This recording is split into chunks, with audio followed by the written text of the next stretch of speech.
Brought to you by Penguin.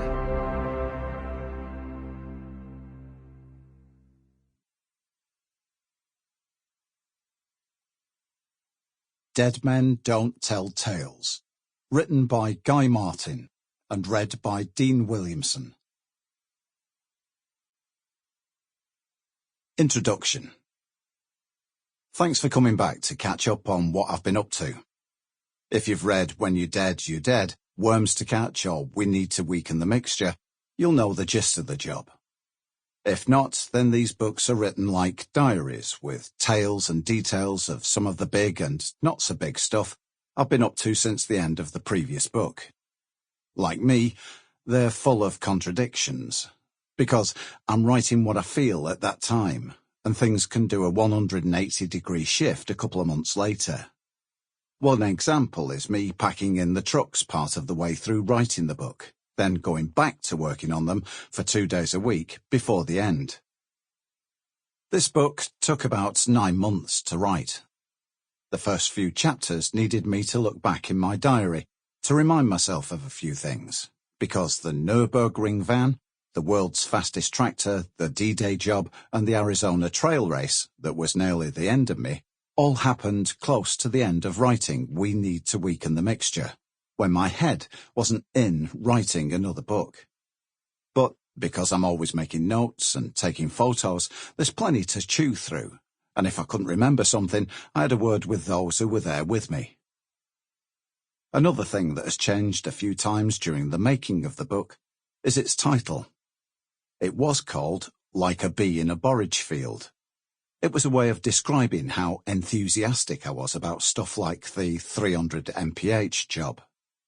Borage is a crop that produces a certain type of oil used in the medical industry, and each field needs tens of thousands of bees to pollinate it.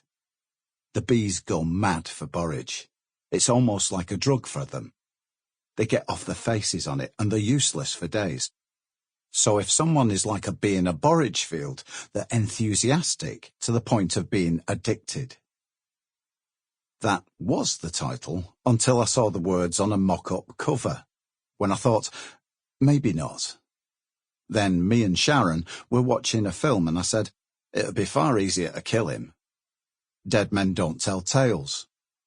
Sharon said, you should call the book that. I took it to mean I'm still telling tales, writing these books, so I can't have killed myself yet. Simple as that.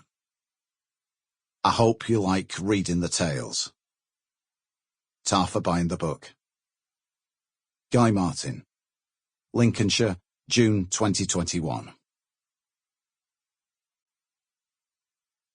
Chapter 1. She was trying to educate pork. You'll have got the gist of these books by now. They are written in chronological order, covering stuff I've been up to at any point from the end of one book to the end of the other.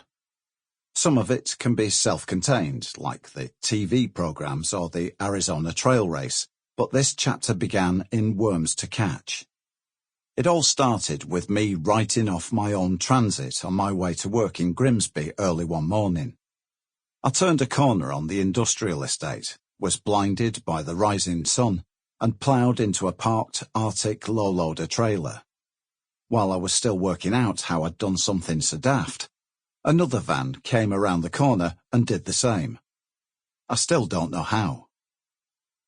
Sometime later, the TV lot were asking about races, and I mentioned the Silver State Classic Road Race in Nevada.